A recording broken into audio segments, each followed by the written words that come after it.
All right. Howdy, Twitch. Howdy, YouTube. How you doing? How you feeling? Welcome to the show. You got Jimmy Moreland for you right here, voice actor, audiobook narrator, and music producer. Welcome back to the show. We took a little bit of a break because we were busy with audiobook work, but we're going to get back into the spirit of this show here by going back and doing some auditions. Today, we're going to be doing auditions on the big pay-to-play voiceover casting websites. That'll be voices.com, voice123.com. We'll check out ACX and see if there's anything cool going on there as far as audiobook work goes. But we are still up to our necks in audiobook work, so we probably won't actually try to get any new audiobook work off of ACX, but it'll still be fun to look and see what's out there, see what's going on. But we're going to run through our voiceover auditions because we're going to get to doing live audiobook narration right here on the stream. I think that's a good thing to do to keep me, to keep myself sort of motivated, to make sure I'm hitting my daily quota that I set for myself. The author for whom I'm narrating is cool with live streaming the narration, so that's very cool of the author. We'll talk a little bit more about the book and the project later, but it's a super cool project. Like I did my pre-read in one day, and like I was super excited to get to recording. It's a really fun book. It's going to turn into a 5-book series. Super excited to get through and to read the rest of this story.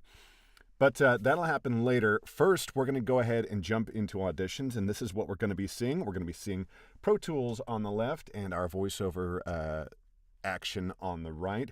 Now, I have a sneaking suspicion that today will be sort of short on the auditions because I did take a full-on break. I stepped away from doing the voiceover auditions for several days, which means that a lot of what we're going to be seeing, especially on voices.com, is going to be crusty old jobs that have dozens and in some cases probably over 100 auditions sort of sitting in that client's inbox, and we're going to skip those because there ain't no chance that we're going to get heard by that client if we suddenly come in now on a Monday afternoon and submit an audition. So, as we say here, like very first job here, 92 responses. Makes sense because it's a broad category that a lot of people are going to be a good voice match for. Really good budget for something that's only a minute and change long. This very much seems like absolutely something I would love to do. Seems like it's very much sort of a explainer how to type of video that I would love to do. But there's 92 people in line in front of us. Ain't no way this client is even going to hear us. So we're going to archive that. Likewise, we're going to start moving fast here. 90% voice match. That's a bummer. 62 responses ahead of us in line. Ain't no way. 80 in line ahead of us. Ain't no way. Job intended for another talent. Let me guess. Well, I'm not downloading a fucking zip file. Sorry, bruh. I'm just not. I'm not. I'm sure it's so safe and everything, but don't put a zip file. God. Let's keep going. I have worked for this. Let's see here.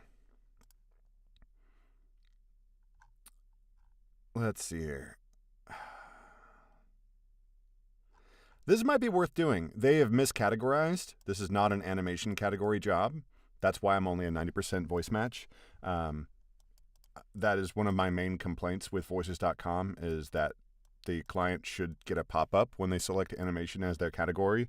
And the pop-up should say, hey, like, are you sure this is animation? Like think Looney Tunes, think anime. Is it that? Or is it just a video that happens to be animated, but it's, it's a product, it's a commercial, it's something like that. Obviously, that's what this is. This category should be video narration. It is absolutely not an animation category video. There's 43 people in line ahead of us, but when you have this worked together previously badge, see if I look on the main feed here, this yellow badge here, worked together previously. When I submit an audition, that client is going to see something similar on their end. When they see all the dozens of auditions that come in for them, they're going to see a similar badge like, hey, you've worked together with Jimmy previously. And that might make them go, well, that was really easy to work with them and they turned in good work, so maybe I'll do it again. Low risk, easy job. Maybe. So maybe we'll go ahead and do this. Yeah, we've got our stuff set up. I'm going to turn this on so that you can hear the loop back. I know there's going to be a little bit... Oh, wait. I'm going to turn this off. I know there's going to be a little bit of a phaser, a chorus type effect there, but this is just so that you can hear the punch and roll as it happens. Because we do punch and roll because we're pro. Let's go. And I'm not pre-reading this copy. I haven't really even skimmed it. I just saw that hey, it's talking about medical, yada, yada, but I have not pre-read the copy. You want to give yourself the opportunity to be surprised, to give yourself the chance to do a cold read, because you only have one chance at a cold read. So let's try it. The investment industry is ever-changing, creating a myriad of challenges to stay competitive. Effectively cutting through the noise requires combining advanced investment analysis with the ability to elevate your investment story. Morningstar Direct is a global investment analysis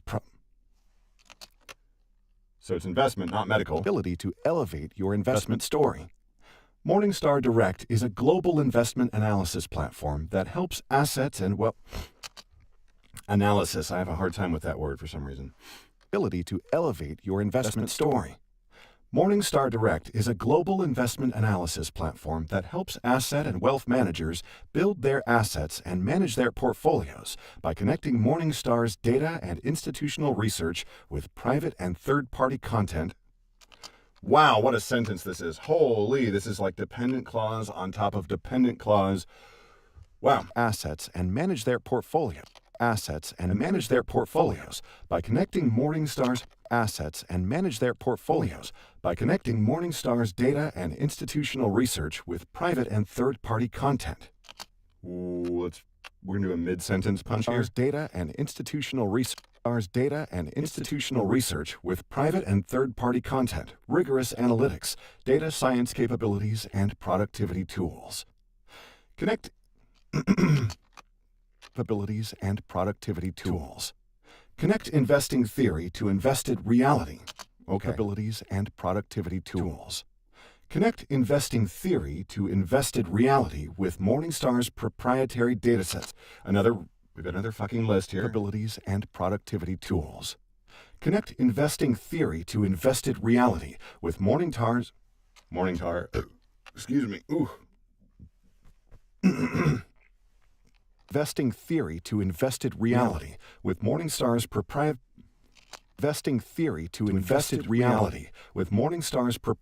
datasets, forward-thinking research, and performance and risk analytics.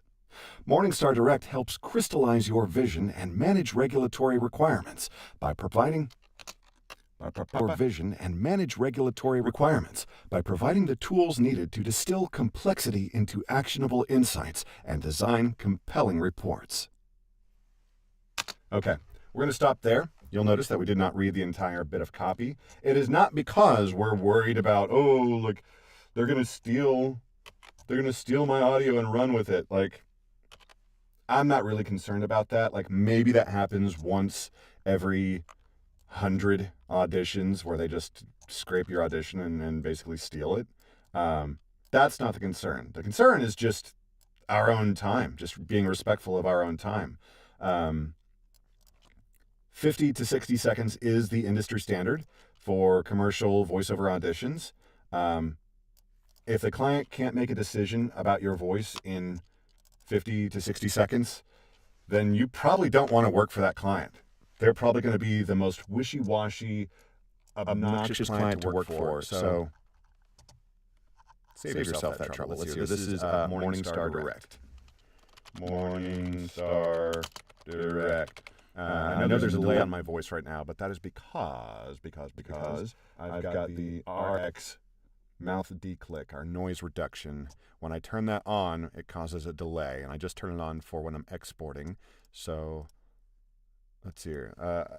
I edit my standard response template for when I have worked together with a client. I just simply change it to say, hello again. That's it. That's it. That's the only change. Standard quote. And we're going into VO auditions, Morningstar Direct. Come on. Okay. Okay. Now, let's see if any of these other jobs are worth taking a look at. 59 responses. It's American Red Cross. These are all great jobs. If you can get them, you likely need to have a telephone demo to get any of these American Red Cross jobs because they have correctly categorized them. They're all telephone. But that means that if you don't have a telephone demo, your voice match, I think, is going to max out at 90 like I am here. They tend to have good budgets for relatively short scripts. This is probably the longest script I've ever seen from them, a 6-minute script. Like, who's going to sit through a 6-minute, maybe it's 6 minutes worth of copy and you're going to be reading for like several different spots. In that case, I think the compensation should be higher. If you're reading for 6 or even 12 different spots, you should be getting paid more than potentially like $50 a spot. Just a thought there. But anyway, end of year giving campaign, only 25 responses, but it's a pretty low budget. Real, authentic, aspire, hopeful, convincing. I mean, we'll look at the script. We'll just take a look real quick. You are the reason a desperate woman found us. Your donation helped her find hope. Obviously, they want a female voice. I don't know why. Voice gender, no preference. What? Why would you not have a preference? Like, clearly, you don't want a man reading that. Like, character, dog voice, children's book promo. Nah, no thank you. Prism 2, Back to Better 2.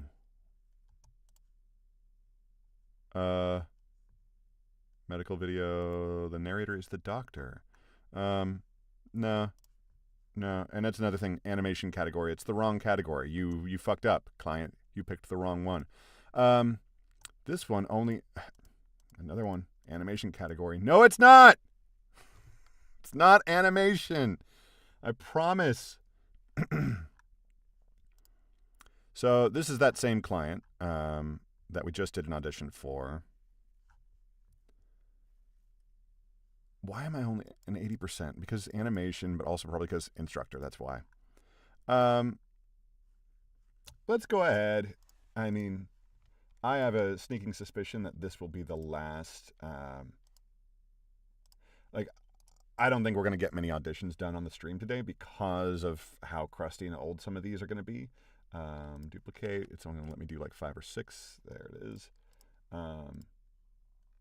So, for the sake of actually, fulfilling the promise in the headline of this stream, we're going to do this audition. All right, here we go. Migrating applications to the cloud certainly makes life easier. Organizations can step back and transfer the responsibility for elements such as the physical data centers, hosts, networks, operating systems, and applications to their SaaS provider. How do you say SaaS or do you say SaaS? Here's a little tip for you, a little tool. If you want to hear how people actually say things, you can use this search engine called Youglish. And what it does, it searches the, it's basically a YouTube-based search engine that searches the captions. So, you can, if it's just a word that you just need to hear a pronunciation, then you can look it up on Merriam-Webster.com. Most of the words on Merriam-Webster have like a little clickable thing where you can hear it pronounced by an AI voice. Forvo is a great resource. Forvo.com. That's a great resource. But if you want to hear how people actually talk in the context of regular speech, Youglish is the way to go. So let's look at SaaS. Let's see. Flexible and seamless connections with their various data sources, such as SaaS apps, databases, and web apps. There it is. B2B SaaS, a lot happens. Was crowdsourcing or a SaaS plays or the... Okay, 3 different knowledgeable seeming people saying it the exact same way in context makes me think that's enough. We've done our research. That's good enough. Operating systems and applications to their SaaS provider. Cool. Moving on. To their SaaS provider. That's not to say that SaaS is a one-stop shop solution for all your data requirements. Enterprise Strategy Group's most recent research revealed that 1/3, or 33%, we're going to skip the 33%, that's stupid. We know what 1/3 is. Solution for all your data requirements. Enterprise solution for all your data requirements. Enterprise Strategy Group's most recent research revealed that 1/3 of respondents still erroneously believe that protecting the data in their SaaS applications is their SaaS vendor's responsibility. And it's important to remember SaaS is not immune to data loss. In fact, 53% of respondents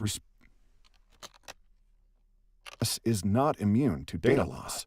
In fact, 53% of respondents reported SaaS data loss or corruption over a 12-month period. There we go. And there, proving my point that I'm not afraid to give the entire script.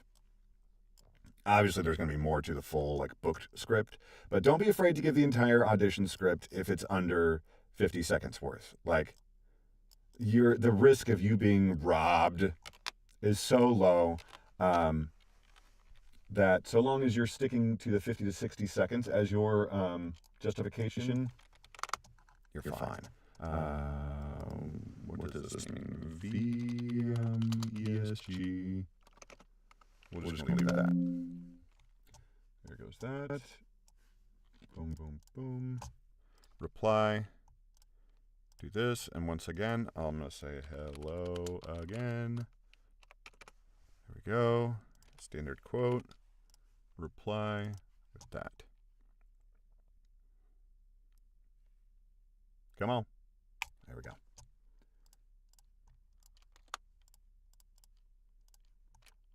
Okay. General Mills. That would be a great client to have, but there's over 100 people in line ahead of us. We're not even going to try.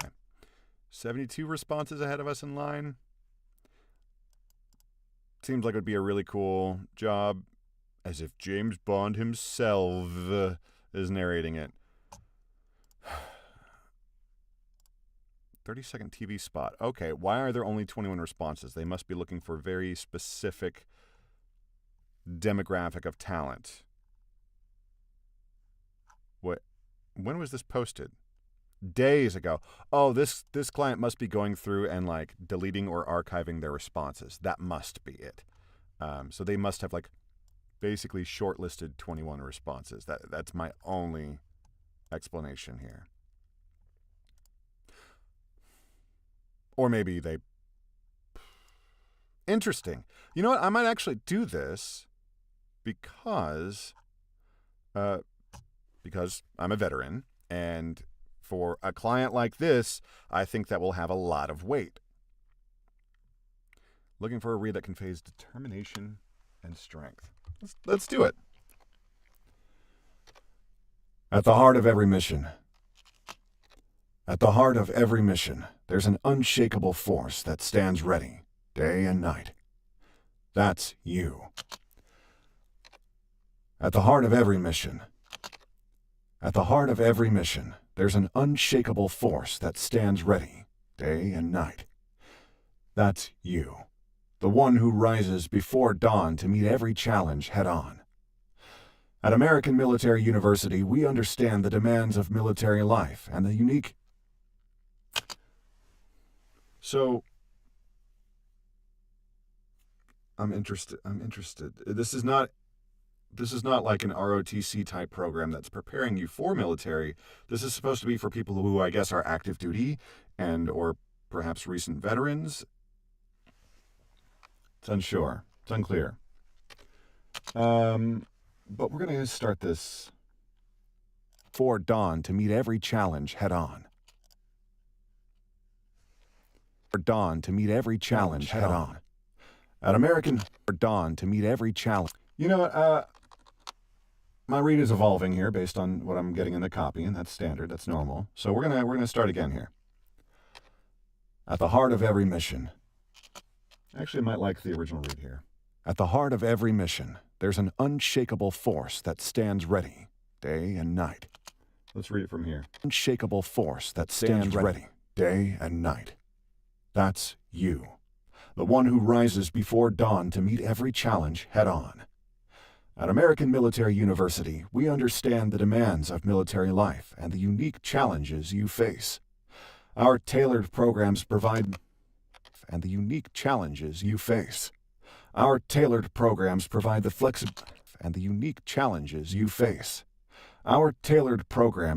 flexibility you need to succeed, both in service and in life. And when times get challenging, we're here for you. Both in service and in life.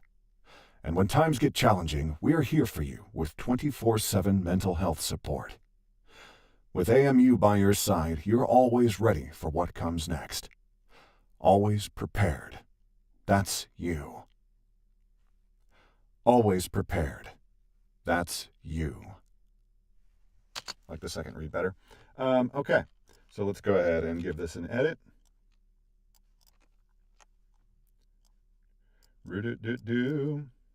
You'll notice that generally speaking, when we're editing, we're not listening. Because we trust in our editing capabilities and decision making. Maybe to about right here. We are going to listen to this transition here. We're always ready for what comes next. Always prepared. That's you. All right, here we go. There's a very good chance. Yeah. We've given a 40-second read. I think they've given too much copy for a 30-second read, but it says that they're wanting 30 seconds. But we're going to give them 40 seconds. We're not going to deliver a rushed-ass read for the copy for our audition. We're just going to hope that they like our voice. And we're just going to call it AMU. And if they like our voice, they should be able to trust, like, hey, this guy's a professional. He can condense that down into a 30-second. It won't be that rushed. It'll feel a little rushed compared to what I've given, though. But so we're going to say general. And actually, we're not gonna edit the general there. We're gonna actually just deliver that as is. There we go. Okay, send.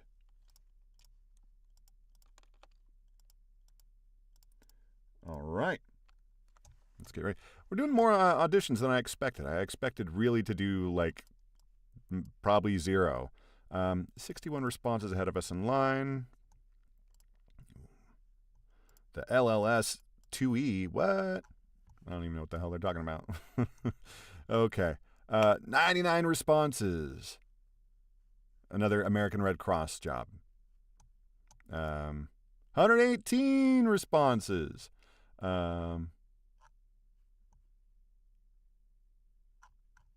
Interesting. Looks like good, solid. See, this I think is... Okay, number 1, animation category. It's wrong. Should be video narration. So I doubt the entire job is just this. That's what the sample script is. The sample script is 20 seconds, less even.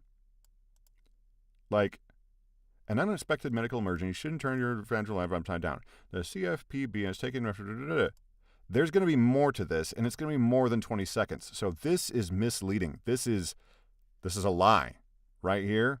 This is supposed to be what the actual final job details are, not what the fucking sample is, not what the audition is.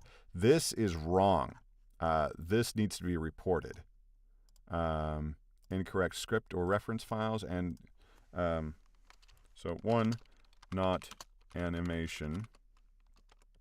2, final job is surely longer than 50 words. This is misleading. Sure. Like, I really do feel very, very strongly that Voices.com owes greater due diligence in their gatekeeping to clients who are posting things that are wrong, misleading, incorrect. The animation category is wrong. The word count and estimated length is wrong. Like,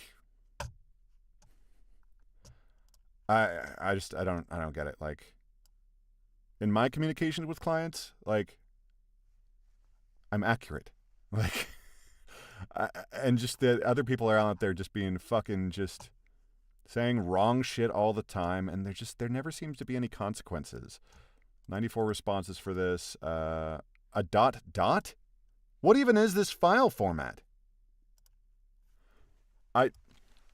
Dot file extension. What is that? Graph dot graphs? What? Perhaps related to doc files. I've never seen that. Like, I've been around and I ain't seen that. Movie trailers is the category. I get it.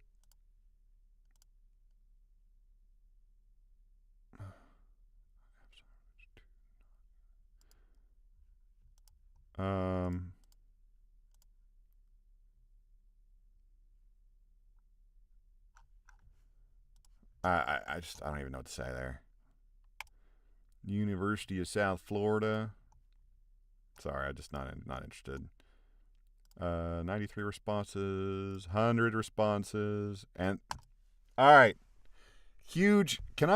Is there not a place to put a bug report? I'll use this to do it.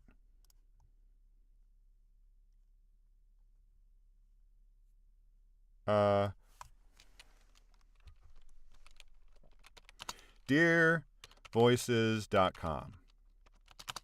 When a job goes from, it goes from hiring to decided. Hiring to deciding. We inexplicably lose the ability to archive that job.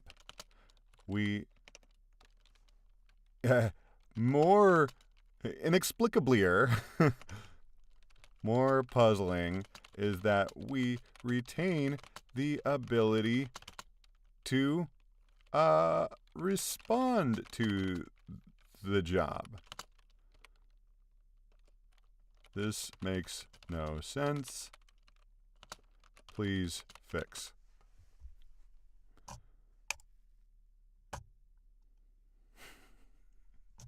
It's just so stupid. It's so stupid. Like, all right. I'm going to lay this out succinctly so that I can clip this later. A very dumb thing about voices.com.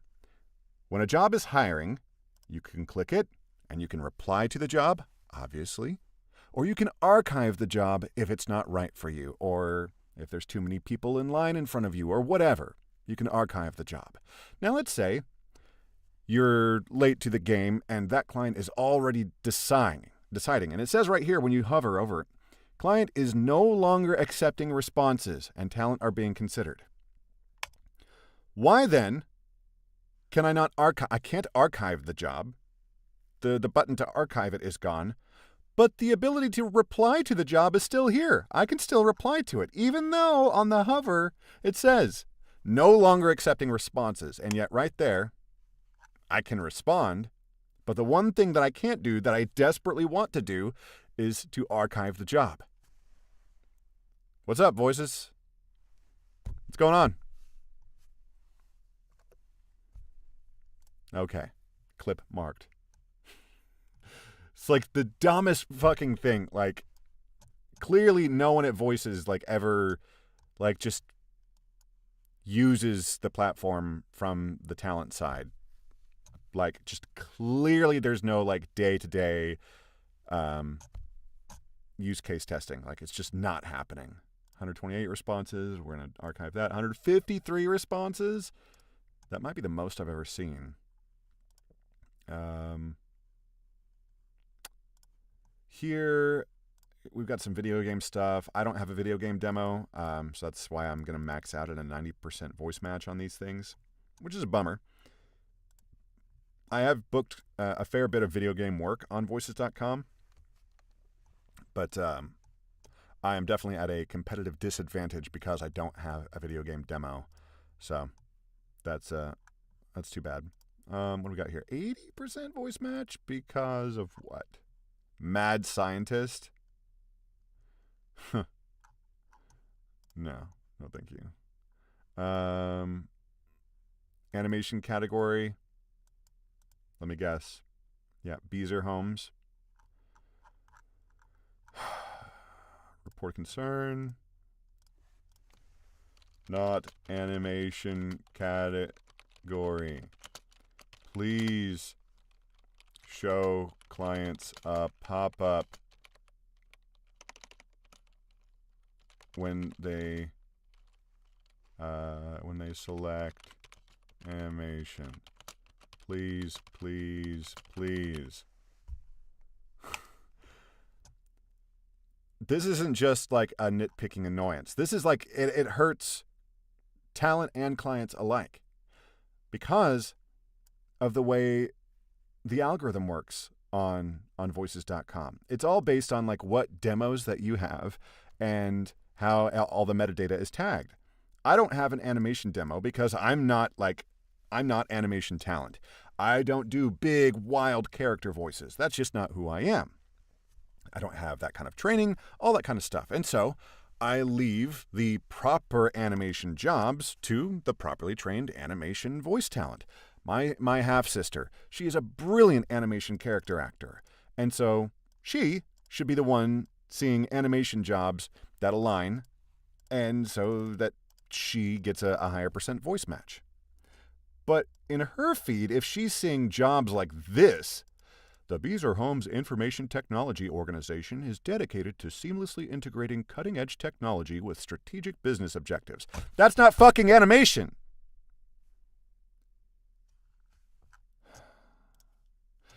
So these jobs showing up in her feed doesn't do her any favors, and it doesn't do this client any favors. For me, I am a good fit for this job. I do this kind of shit all day, every day. This is exactly the kind of corporate e-learning explainer industrial type of brand anthem read that is absolutely in my wheelhouse. But because this client has incorrectly categorized it as animation, I only show up as a 90% voice match. So this client, yeah, I'm being underserved by having a lower chance of booking the job, but the client is genuinely being underserved as well because I should be showing up higher for this client. This client wants to hear my voice, and I'm not doing that because I'm the greatest or anything. There are plenty of brilliant talent on here who probably deserve to book it more than I do, but there's a lot of talent out there that doesn't deserve to have a higher percent voice match than I do. I can tell you that.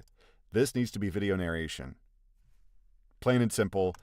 The idea that voices.com still has it to where you can just select animation and there's no pop-up saying, "Are you sure? Are you sure?" It's the dumbest fucking thing. It's one of the easiest possible fixes. Like, I've got like big picture sort of complaints with their business model and stuff. That's one thing. That's something that you can actually like debate about. This is not debatable. This is just fucking stupid, and it's something that they could fix. One of their back-end developers or whatever, one of their developers could fix this in 10 minutes. And they just don't fucking care. Or they don't know because they never fucking use the website and they never read my fucking daily comments on it. It's just so stupid. Such a dumb thing. Whatever. At least it gives me content to rant about. It's all about the content, baby. This happens frequently, and I don't know if you can fix this, but um, something that's supposed to be a direct invite gets posted to the public feed. And honestly, I'm not surprised when they say client was very pleased with your read last year. If they can't fucking write, then obviously they're not going to be able to navigate a website. And look at these 20 dipshits who responded. Like,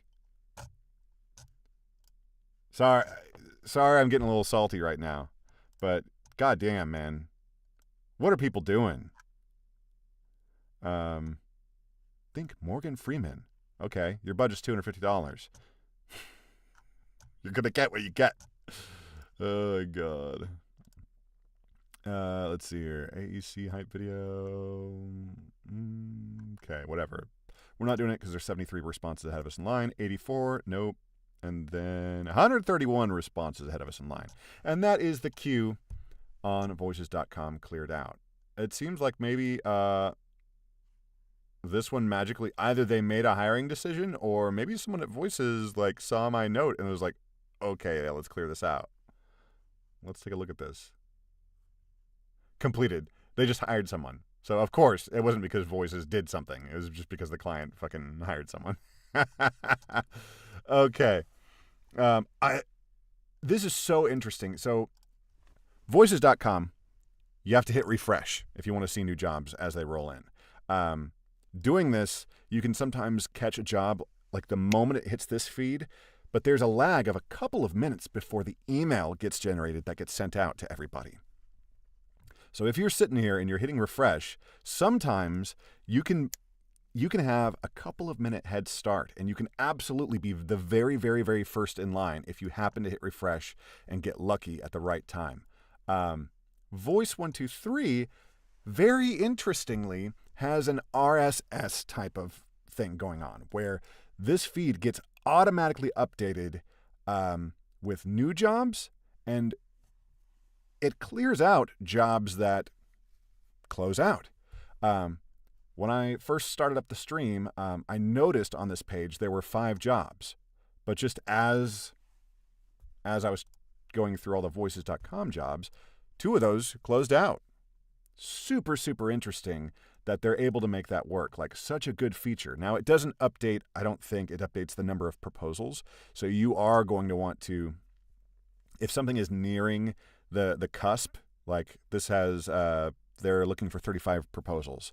So when you first loaded this up, if this was at like 25 or 30 proposals, before you actually started recording, you'd want to hit refresh and make sure that that wasn't suddenly over the threshold. These 2 jobs are over the threshold. Let's zoom in a little bit so you can see what I'm talking about here. This one on the bottom here. This client has requested to hear 50 proposals, and they've already received 96. I'm not exactly sure how it works on the client side, but I believe that any proposals past this number that they want to continue listening to, I think they have to pay for additional proposals. I'm not sure about that.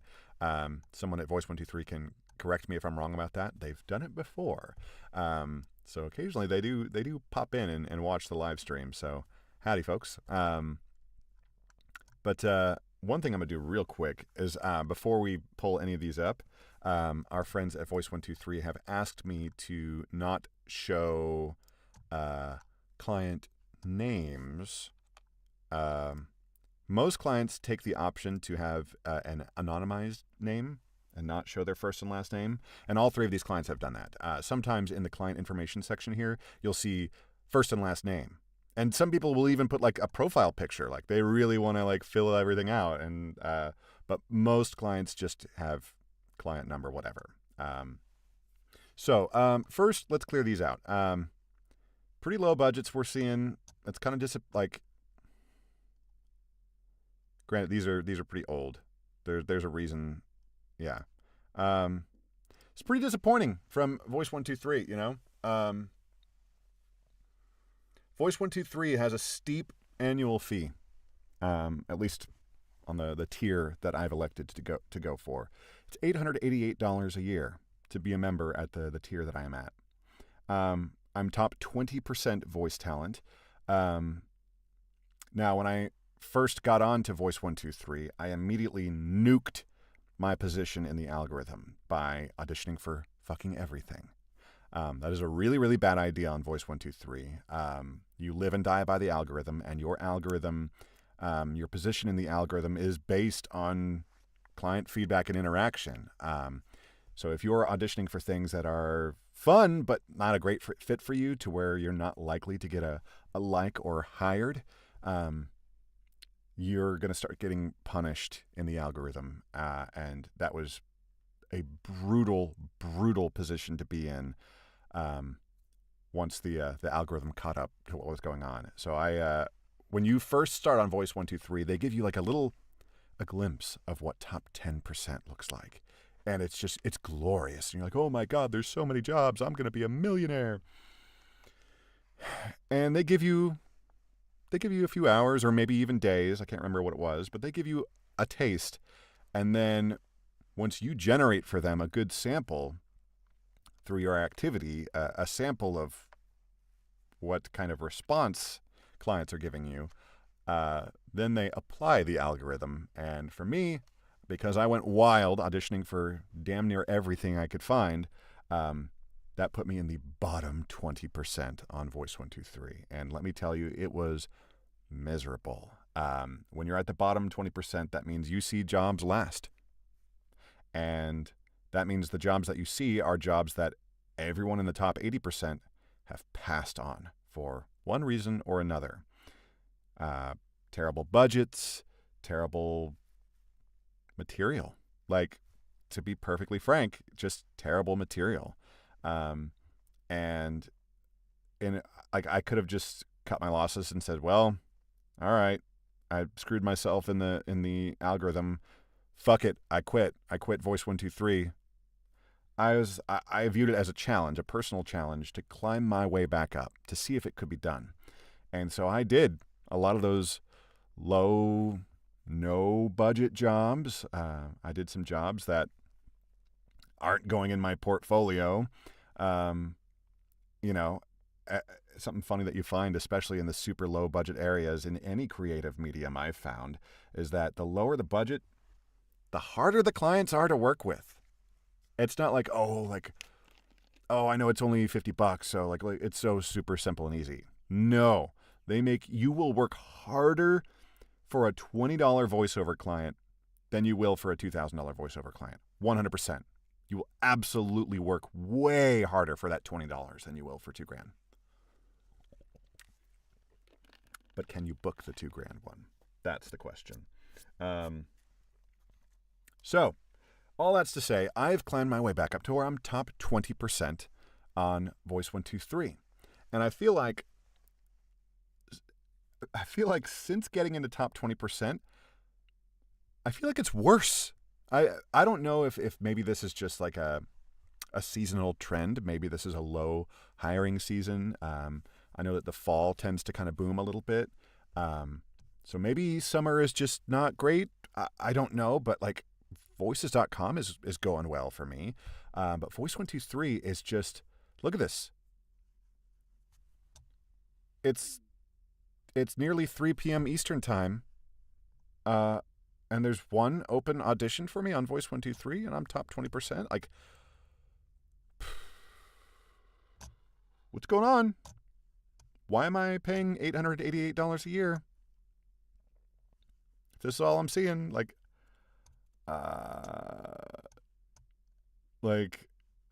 your business development team, is that what's lacking? Do we need more business development employees out there, like getting clients to come to the website to try to hire talent? I don't know, but this is not great, guys. This is not good. Okay, company name reveal video, custom auditions. Custom auditions only. Yeah. Of course. Okay, what's the script? We are innovators, relentless to the power. IBO. Okay. Not ABO. Maybe it's ABO. Maybe it's IBO. Let's decide if we want to do this. Only 14 proposals ahead of us. Super low budget. It says up to 100. It's better than just saying looking for a quote. I've got a whole rant prepared for that.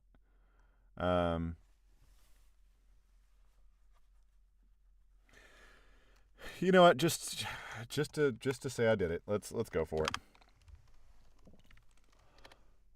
We are innovators, relentless in our pursuit to deliver. We are innovators, relentless. Huge truck passing by. Okay. We are innovators. We are innovators, relentless in our pursuit to deliver unwavering value to our partners. We are service trailblazers, committed to providing personalized solutions and unparalleled customer care. Ooh. Now that I see that this is sort of a list, if you will, sort of broadly presented as a list, that sort of informs the way that I'll read it. Cold read doesn't always work. We are innovators, relentless in our pursuit to deliver unwavering value to our partners. We are service trailblazers, committed to providing. We are service trailblazer. Holy shit. I think it's motorcycles.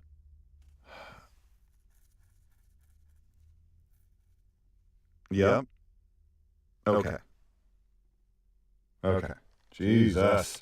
We are service trailblazers, committed to providing personalized solutions and unparalleled customer care. We are a team working together to bring empathy, trust, and expertise back to the payments industry. Partnership defines us. We are ABO. Let's see. Let's reread that last line. I don't like that. Expertise back to the payments industry. Partnership defines us. We are ABO. We are partners. We are ABO. Okay. Let's go.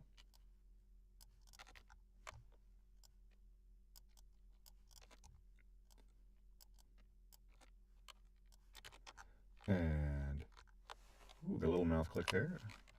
Let's see. Just listen to this gap here. Make sure it's right. ABO. We are partners.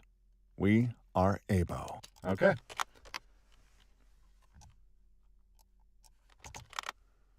We're going to call this ABO.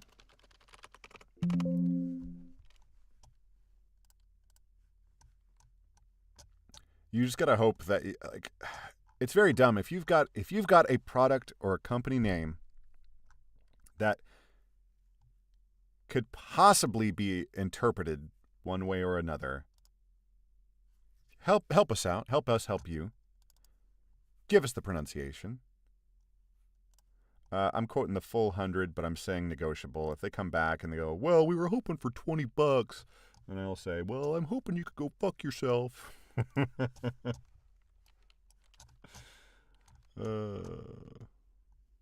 See, right there. Top 20% of voice actors. And that's it. One whole audition gotten from Voice123. Moving on. ACX. So, ACX, like I said, we are absolutely up to our neck in audiobook work. I am booked beyond January 2025, which is a crazy position for me to be in. I've never been this busy with audiobook work. It's stressing me out a little bit, but we're going to be okay. Let's take a look here. I have definitely seen. Let's see here. Making sure. Let's make sure our filters are set up. Budget. That's our budget. That's really the only thing that matters. So what have I for sure seen? I have for sure seen this.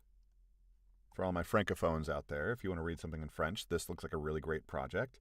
So let's look at all of these. 3, 4. Oh my God. 5, 6, 7, 8, 9. Is that right? 1, 2, 3, 4, 5, 6, 7, 8, 9. Okay.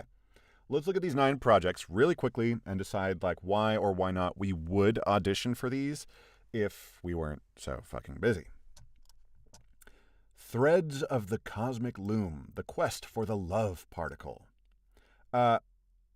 Absolutely not. Simply because of the length, 0.6 hours. You don't want this stuff in your portfolio, especially if you're just getting started. Like me for now, but no, I'm not going to read 40 minutes or 35 minutes or however long. I'm not going to read 35 minutes for this kind of rate. Like for something at this length, that's like you're going to start paying an e-learning rate, which will be higher than this.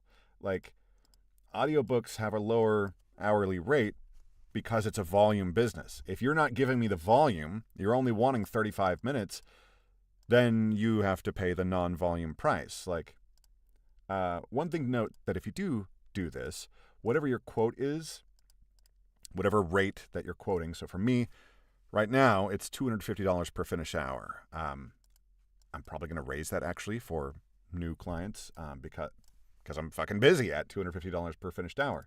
So maybe for the next new client that I quote, maybe I'll quote $280 per finished hour. But whatever the number is that you quote, the minimum that you bill is 1 hour. It doesn't matter that the job is 0.6 hours. You're going to get paid for 1 full hour. Make sure that this client understands that in your communications with them. I would hope that ACX would do that automatically in their sort of calculations. When you submit a project through ACX, say it comes out to 10 hours, 35 minutes, and 45 seconds. ACX will show that calculation like, hey, here's the runtime of the project. Here's your agreed upon per finished hour rate. We've done the math for you. Here's the dollar amount that the client owes the narrator. It shows you all of that. Now, for projects under 1 hour, I don't know what ACX does. I don't know if ACX just does the calculation and just, here you go, or if ACX does the minimum 1 hour thing. I would hope it does the minimum 1 hour thing because that is the industry standard. That is how you should get paid. That's just free tip for you out there. If you're going to do something like this, I don't recommend doing this. This is not going to look good in your portfolio. This is not an audiobook. This is a fucking brochure. This is a pamphlet. This is an average Washington Post article. Like this is maybe the Atlantic. That's what I mean. This is an Atlantic article at 5,000 words. You don't want this in your portfolio if you're a newer narrator. Moving on. Retribution times 2. Decent length, 11 hours.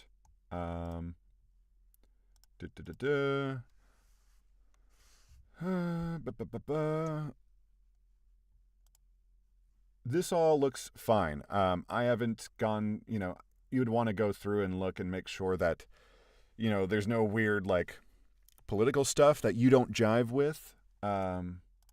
But generally speaking, this all seems like it would be fine. And if you can do, it looks like there's probably some accent work. Yeah.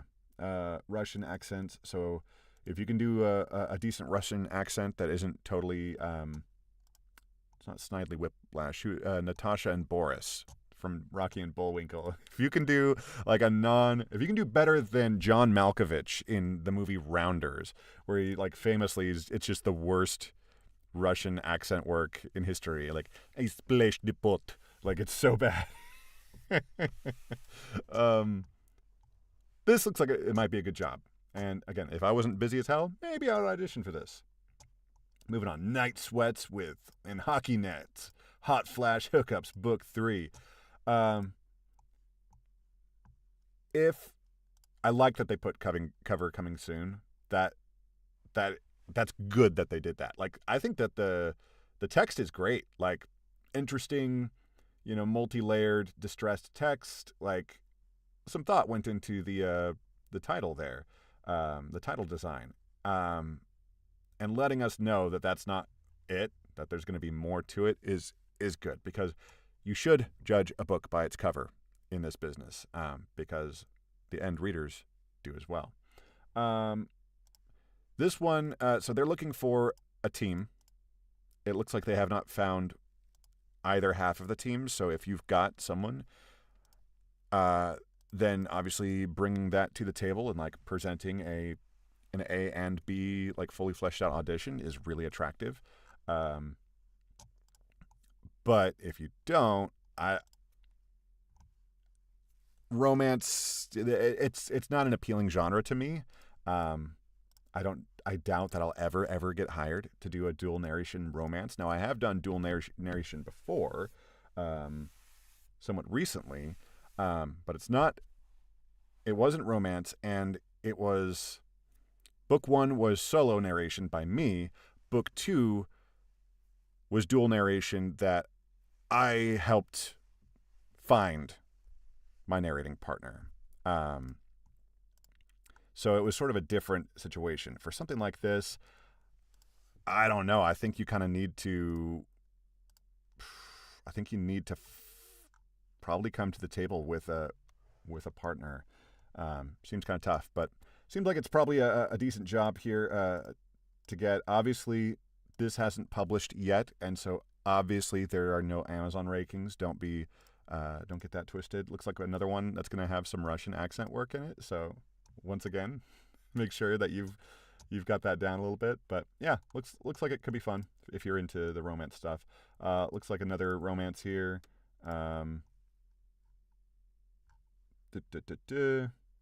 All of this stuff here, this is what you want to see on royalty share titles. You want to see all the information about, their Goodreads rankings and their ratings and reviews and like how many social media followers and stuff. Like, that's all great for royalty share. You really don't. It shouldn't factor heavily into your decision whether to do a project or not when you are being paid per finished hour. We hope that the books that we hope they do well, because that helps everybody. Obviously, it helps the author to like that book did so well, maybe I'll write a sequel, and then hire the same narrator to come back again. So there's your first selfish thought. The other selfish thought is that just like, if a ton of people listen to your audiobook that you narrated, then, that raises your profile and perhaps makes you more desirable to other authors to hire. But it helps everybody when a book does well, obviously. But it's not something that you should heavily base your decision to do a job on if you're not getting paid royalty share. This is all fine, great, but not necessary for per finished hour projects. Are they looking for dual? I'm sure they are. Whatever. It's romance. I'm not super interested in it, but it might be a good project for someone out there. Buck, looks like we got a Western here. I would love to narrate a Western and to be able to use, like, I like to say for audiobooks, like, accent work for minor characters, like if you can just do it good enough, it's going to be good enough. It's going to be fine. For major characters, you really got to nail the accent. For narrating an entire book to include the prose in an accent, it really needs to be an accent that you can live in. And by that, I mean, if you're around people who are speaking that accent, you can code switch. Not that you can code switch, you do code switch subconsciously, and suddenly you are speaking in a totally different manner than you would by default. For me, there are various Southern accents that I will absolutely code switch into without thinking about it. And the first time it happened around my partner, she was like, "What the hell is happening?" Because suddenly I was just talking like this for no discernible reason. I just suddenly had this accent that was coming out, and it's because much of my family and much of the places I grew up in, this is just how we all talked. And it's not over the top. I can push it and make it over the top, but then it is really an accent and not just something I live in. It's something that's put on. But I would just love nothing more than to be able to lean in a little bit and just have fun and read a whole accent, read a whole thing. Like just take a look at this here. Sitting in the shade of the barn, Buck was trying to glue crushed bits of garnet to paper cut from a brown paper tote when he heard children's laughter on the road. He was hoping to make a sandpaper superior to what he had previously made with glass. The children ran up to him, with Miss Annie following at a more demure pace. I even love that they give you words like demure, which you can lean into with a southern accent. You say, at a more demure pace. I love it. Super fun. Super fun. We've got a voices.com job, which we are going to take a look at. Let's see here. Literary focus. The only 6 minutes. So maybe this is like a sort of a short vignette that's in a larger, like a broader textbook type of setting. That would be my guess. We might get more clues from the actual narration text. But let's go ahead and do this. Cross-culturalism is an old concept. Since the first civilizations formed, there have been people who chose or were forced to leave their communities to live among people of different cultures. The first come back to here. Live among people of different cultures. The study of cross-culturalism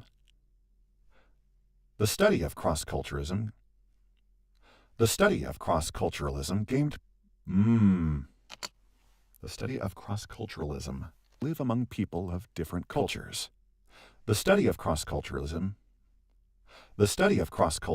gained The study of cross-culturalism gained prominence. I think I can probably make an edit there. Yeah, I'll totally be able to make an edit there. So let's do that. Cultures. The study of cross-culturalism gained prominence with the work of Cuban anthropologist Fernando Ortiz. They probably really want you to put some juice on it. The study of cross-culturalism gained prominence with the work of Cuban anthropologist Fernando Ortiz, who explained the unexpected Cuban anthropologist Fernando Ortiz, who examined the unexpected interplay between cultures. Okay. So we did a lot of really wild, not proper, didn't do a proper punch and roll on that. We're going to listen to this transition. To live among people of different cultures. The study of cross-culturalism prominence with the work. Study of cross-culturalism gained prominence with the work of Cuban anthropologist Fernando Ortiz, who examined the unexpected. There we go. Turn on the D-click. Bounce that out. We're calling this cross-cultural texts. Sure. Reply. Boom. Boom. Boom, boom. Select file. There we go. Send.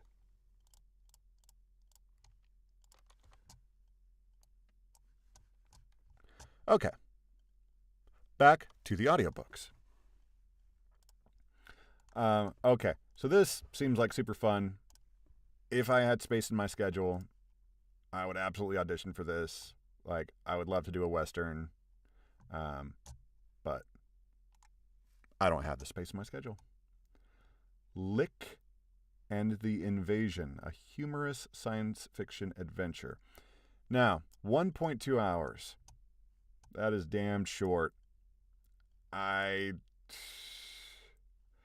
If young adult and really children's books is something that you want to focus on, sure, this would be a great title.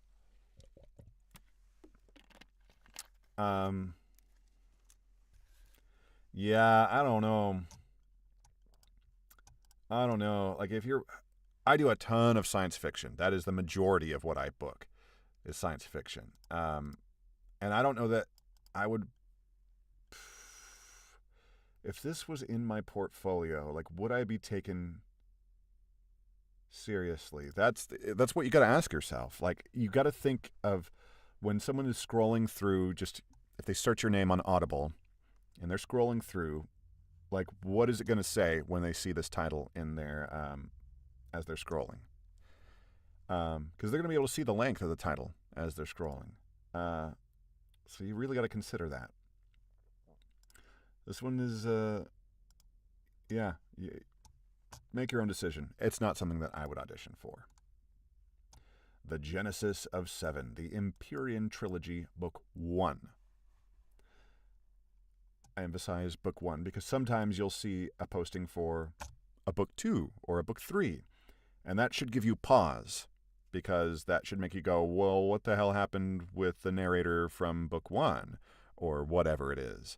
And you should, if everything else looks good, you should still dig in a little bit and find out what happened. Because taking over a series from another narrator is, I don't know if risk is the right word, but people like to hear the same narrator through a whole series.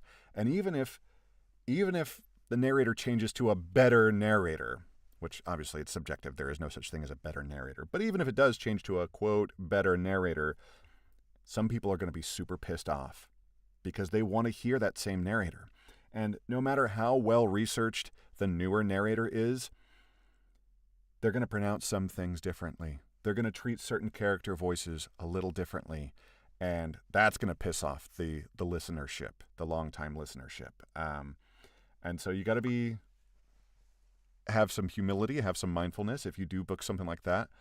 I have booked something like that somewhat recently, and I'm thrilled to do it. I'm honored to be taking over this series from an incredibly talented narrator who, like, I'm personally friendly with on social media. And I chatted with him about, what's going on with this, and he sort of, everything was fine. Basically, it was just scheduling.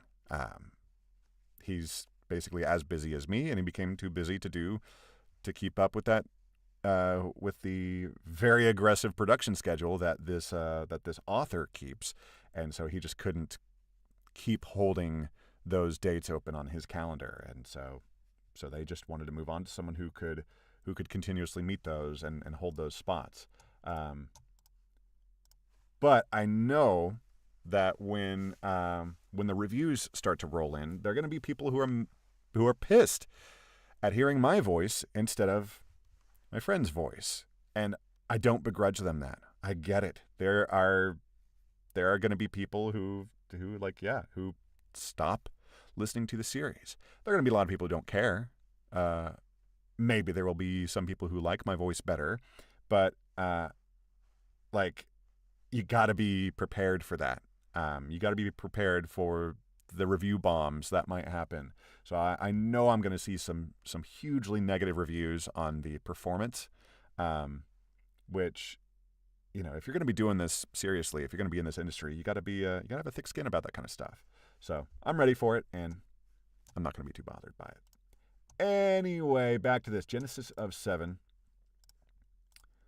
Looks like we might end up maybe we'll need a New York accent. I'm not sure. Looks like we've got some fantasy elements with perhaps some Christian mythology type stuff. Hell, Satan, whatever. Interesting. Good cover art. Looks good.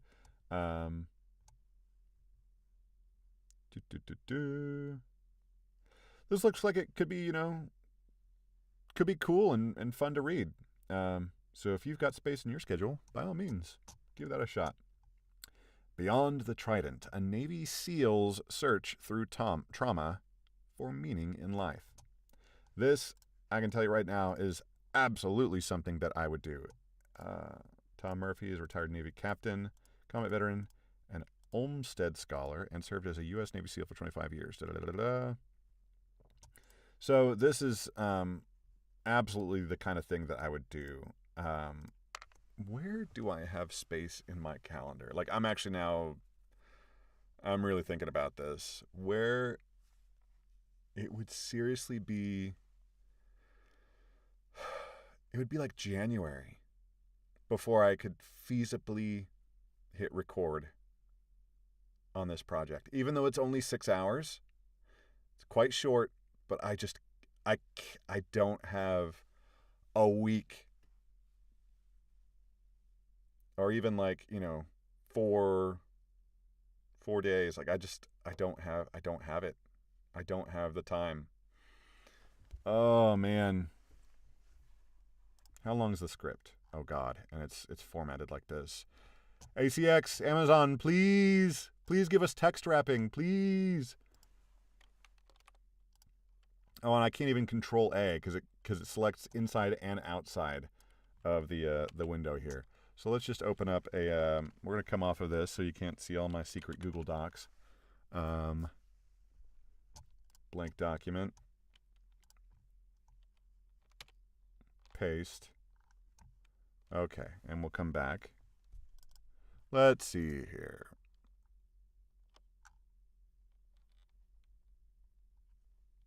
Man. Okay, first of all, a couple of things. We'll come back to full screen here. So I like to go font 16. I like Calibri. I find that quite readable. And then I like to do line double. This is how I format everything. Maybe we go ahead and read this, and I just like let the, let's see here. When did this release? Hold on. This actually will tell us a lot. This released, close, go back. May. So they've waited 2 months from release to post it to ACX. So the fastest they could feasibly expect to get this thing released on Audible, if they happen to find a narrator who is available to start right away, say they book them tomorrow, the 16th, and the narrator, they take an extra day to finalize and negotiate, and then the narrator takes another 2 days to do a pre-read. So say the narrator actually gets started. Boom, boom, boom. On Friday. Yeah, it's only 6 hours, but let's just say that this narrator works at roughly 1 finished hour per day. And so let's just say they get this thing done and submitted and fully delivered and into ACX by the 29th. It's going to take about 10 business days for ACX to clear QA, and assuming that nothing goes wrong, that means the 12th of August. So that's nearly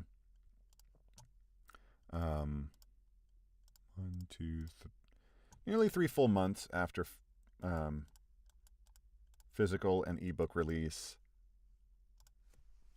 to audiobook release. Now, do we think that they would be interested in adding another 5 months to that timeline? Probably not. We really have to be honest with ourselves and go who's going to wait that long? My voice isn't that special. My background isn't that special. If this guy really wants it, if he really wanted a veteran to narrate, then, he would have Googled and found me,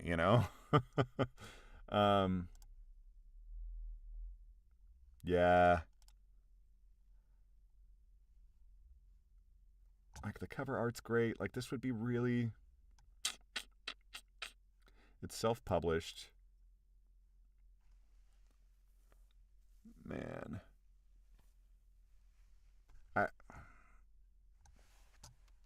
Fuck it. Let's do it. Worst thing that can happen is that he says, nah, it's not going to work for my timeline. That's the worst that can happen.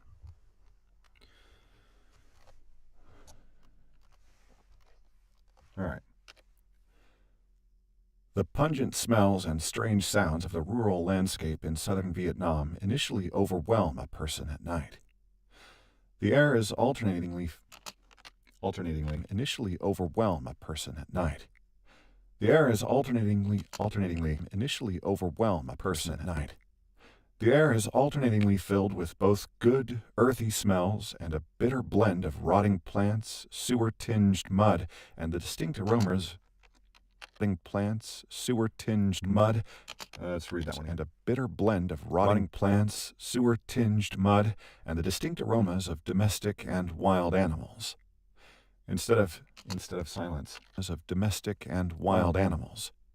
Instead of silence, you often hear a full chorus of insects, the ominous silence, you often hear a full chorus of insects, the ominous rustling of foliage, and random startling noises. Silence, you often hear a full chorus of insects, the ominous silence, you often hear a full chorus of insects, the ominous rustling of foliage, and random startling noises that can play tricks on your mind. Constant companions are the mosquitoes and the leeches, along with the stifling heat, which comes in two seasonal variations, wet and dry. This baffling combination of jungle and rice paddy, with all its sensory contradictions, is permanently etched in the minds of every combatant of the conflict. With all its sensory contradictions, is permanently etched in the minds of every combatant of the conflict which brought the with all its sensory contradictions, is permanently etched in the minds of every combatant of the conflict which brought the American military to that country. I landed in this peculiar environment as a brand new officer, the American military to that country. I landed in this peculiar environment as a brand new officer with the U.S. Navy SEALs in 1968. The SEAL acronym stands for Sea, Air, and Land, the three basic options to insert commando units or individuals into a combat or target area. Created during the presidency of John F. Kennedy, SEAL teams were designed from the beginning. Created during the presidency of John F. Kennedy, SEAL teams were designed from the beginning to be the best trained. Created during the presidency of John F. Kennedy, SEAL teams were designed from the beginning to be the best trained and most aggressive military fighters on Earth. Specific details: aggressive military fighters on Earth. Specific details about our operations were, and still are, considered classified. As I began my first combat assignment in Vietnam, I was ready to fulfill the mission of the SEALs, to take the war to the enemy at night in a manner that would strike fear into anyone we targeted. This would strike fear into anyone we targeted. This deadly intent went both ways. We saw leaflets posted everywhere announcing a bounty of $50,000 US for any Navy $50,000 US for any Navy $50,000 US for any Navy SEAL killed or captured. They referred to us in Vietnamese as the devils with green faces, a little disconcerting to say the least. On the upside, we were prepared. A little disconcerting to say the least. On the upside, we were prepared. A SEAL platoon always carried more firepower than any equivalent number of military personnel in any platoon always carried more firepower than any equivalent number of military personnel in a platoon always carried more firepower than any equivalent number of military personnel in any different unit. Platoon always carried more firepower than any equivalent number of military personnel in any different unit. Our squad of 7 SEALs had 3 machine guns, 3 M16 unit. Our squad of 7 SEALs had 3 machine guns, 3 M16 automatic weapons, 1 grenade launcher, and 1 shotgun, as well as personal handguns and plenty of hand grenades and claymore mines. Our job was to be the attacker, not the attacked. As the squad leader, I was in charge of making sure we stayed on the right end of that equation. Only once during my initial tour of duty in Vietnam was my SEAL squad caught by... Only once during my initial... I keep reaching up to, like, slide with my finger, because I usually narrate off my tablet. So I'm like... But now, because I want you to be able to read the text on screen, I'm trying to reach up. Okay. Only once during my initial tour of duty in Vietnam was my SEAL squad caught by surprise in an ambush. It was brutal. The sound of bullets passing very close to your body can be likened to the sound of angry, high-speed bees. Of course, each person's reaction to being the target of gunfire is affected by a combination of personal temperament and training. But the immediate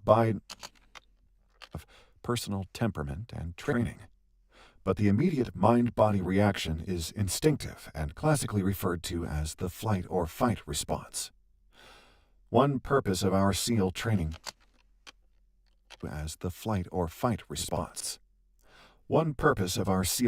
was to minimize the human reflexive flight reaction, substituting an automatic fight response to help protect ourselves and our squad members. Okay? And man, look at this. Perfect. 3 minutes, 17 seconds. That is exactly... This person either got lucky or is actually well informed about how to prepare an audition script. So good on you. We've talked about how for commercial voiceover auditions, 50 to 60 seconds is all you get. The client doesn't get any more than that. The client does not get a 5-minute audition from you. We would never get anything done if you actually read out the entire, huge audition script. We need to listen to this transition. Presidency of John F. Kennedy, SEAL teams were... Yep. Audiobooks, though, because it is a much, much longer enterprise that you're going into, it stands to reason that your prospective business partner should be able to hear a little bit more of what you've got. Let's listen to this transition. Carried more firepower than any equivalent number. That's fine. And that's all fine. That's perfectly standard. Ain't no problem with that. Let's listen to this transition. Our squad of 7 SEALs had 3 machine guns, 3 A little strange, but I think it's fine. So yeah, 3 to 5 minutes. Ideally, the author/rights holder is going to give you copy that has a good variety, that shows off the kind of character work, the kind of accent work that you're going to need to do, the kinds of emotions that are going to be portrayed in the longer book. But sometimes, especially in the case of like a memoir like this, there's not going to be a lot of character work. There's not going to be. So this author/rights holder,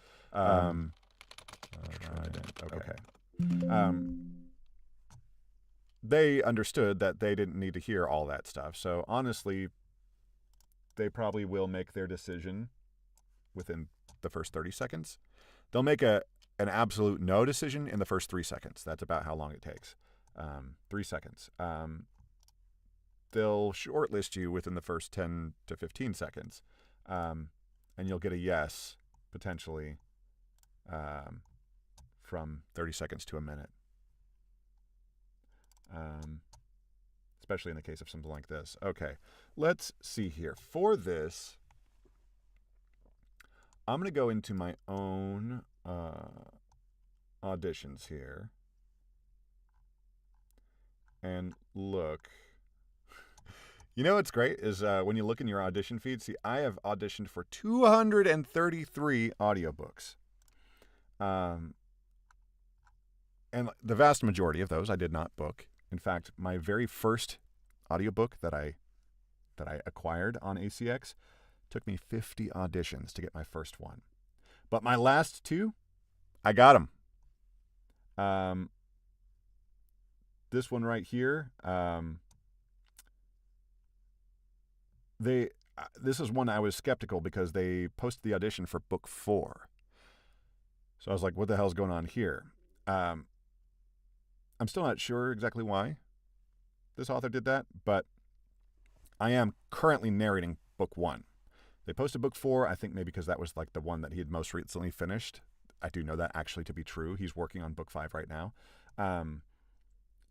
So maybe that was just because it was the most fresh in his brain and he was ready to edit together an audition script. But yeah, it's funny to see that the last 2 books here are books that I got. So that's fun.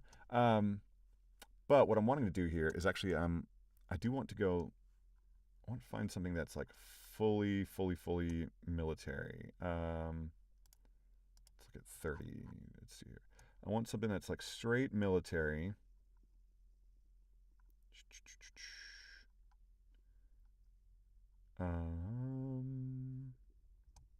Let's look at this one, view audition.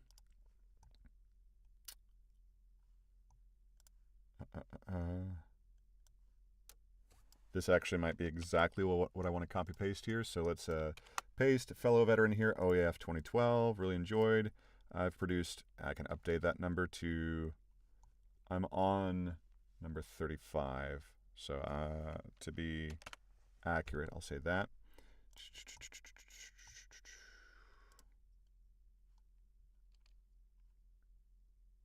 Wait. I'm pasting that onto the wrong audition. There we go, Beyond the Trident. Here we go.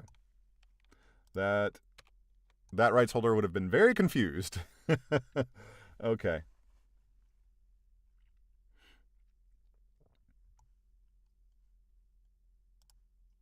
I do need to put a note.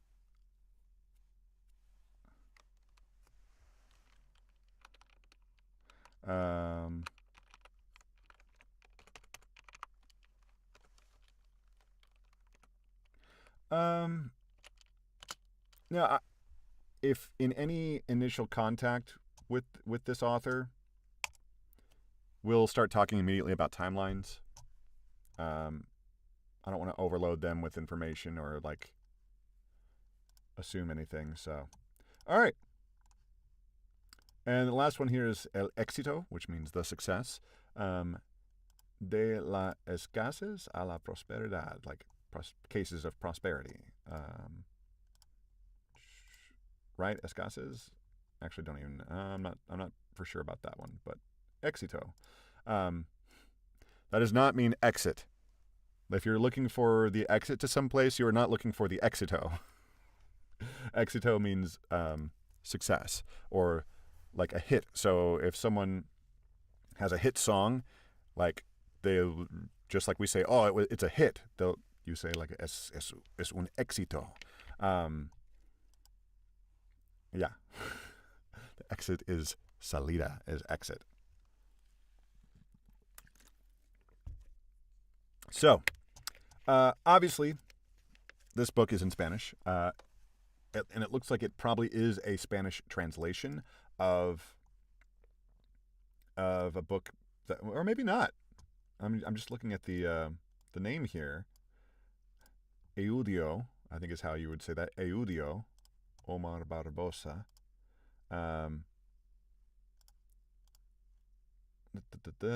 This is all just description. It doesn't have anything to do with like anything about the author or anything like that. So I'm not. When it says Spanish edition, that makes you think that like, oh, this thing was written in English and this is the translation. But we don't know that for sure. But just from what I can see right here, this appears to be an excellent candidate to read for any of my natively Spanish-speaking friends out there. I speak a fair amount of Spanish, but I would not audition for this title. I've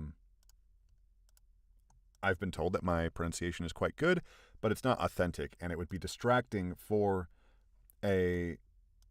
You have to imagine like your end listener. Your end listener, maybe their English isn't very good. Maybe Spanish is their daily 100% language, and listening to someone like me with the occasional sort of awkwardness in the way that I would be speaking, even given the opportunity to make corrections and everything like you can with audiobook narration, it wouldn't be naturally delivered because I just don't have that level of fluency. And so it would be a little bit awkward to listen to if this was your native day-to-day living language.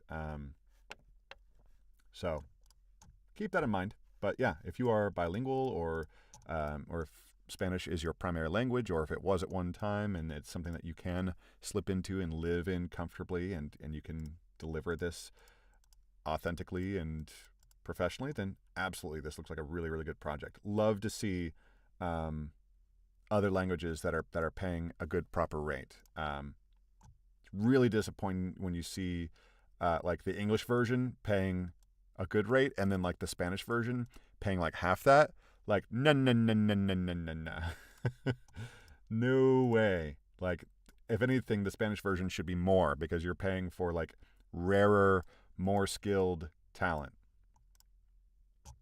English-speaking voice talent, we're a dime a dozen.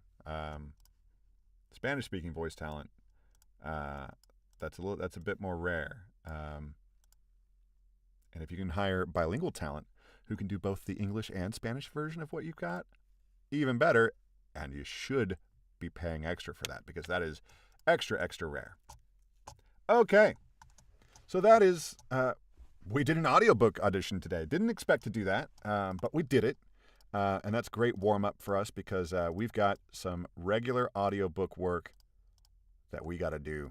We got to get back on that that series we just looked at in my projects thing here. My projects. So this is the series, this Gateway to Galdish, the Lurin Chronicles. Super fun series. This is the author's like first books. Like book one that I'm reading is the first book that this author has written, and the guy's coming out of the gate with great story, great characters, fun idea.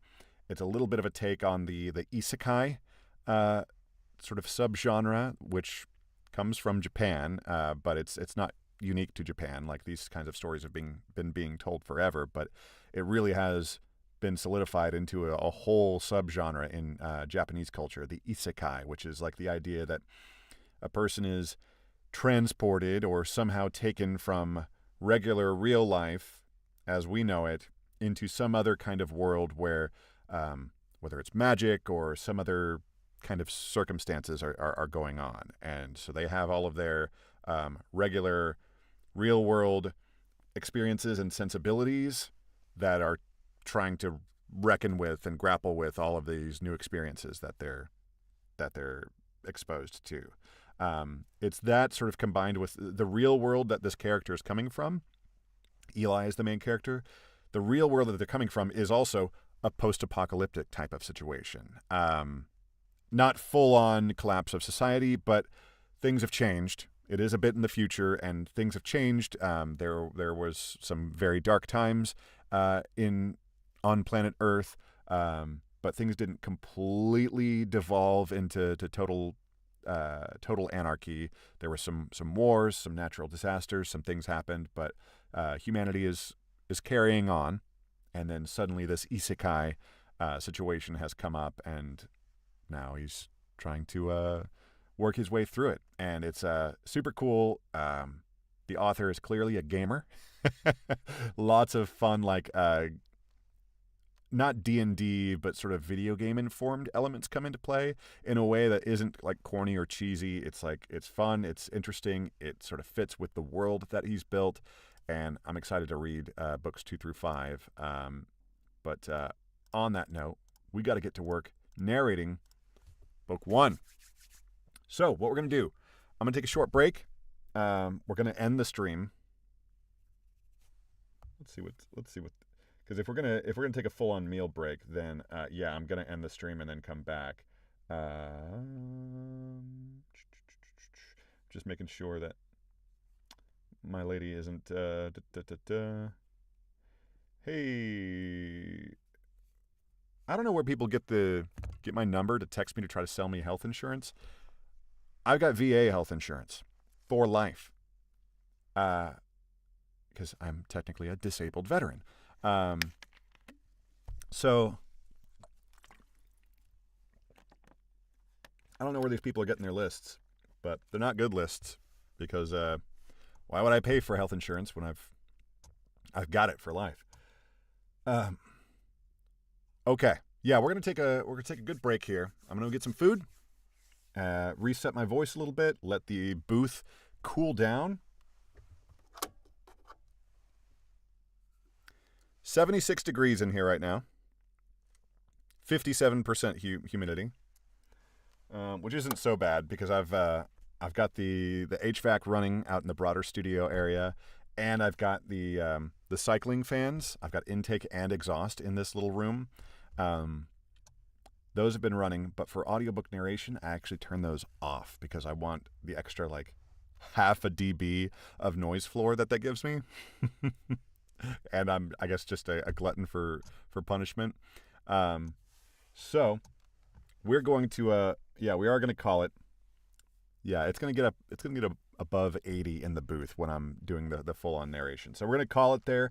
We're going to take a brief, maybe I'll be back in 20, 30 minutes after I get some food in me, rehydrate, reconstitute myself, and we'll be good to go. So I hope you enjoyed. We took a little bit of a break, but we're back, baby. And I hope you enjoyed, and I hope that your auditions are going well. Let me know how they're going. Are you seeing the same weird stuff that I'm seeing on Voices and on Voice123? Are you having luck on ACX? I've seen people in the Facebook groups talking about how things are really not going well for them on ACX, and that's a real bummer because ACX has been killing it for me. Maybe I don't know, maybe people can learn something from watching these streams about how I approach it, how I approach initial client interactions, follow-ups, things like that. I don't know. I hope that someone finds this helpful or at least amusing. But my name is Jimmy Moreland. If you want to pay me money for me to say words for you, you can head over to veteranaudio.com. Check out the contact information is right there. You can listen to demos and stuff and hear what it sounds like in real context and what it'll sound like on your commercial product. Head over there. Meanwhile, like, subscribe, do all that good stuff, and we'll see you next time. I'll be back on later today, but likewise, I'll be back tomorrow during regular-ish time. I tend to try to stick to 1 to 3 p.m. Eastern. I know I start a little bit late today, but it happens. I hope you enjoy, and I hope that you have a good one, and good luck with your audition. All right? Cheers.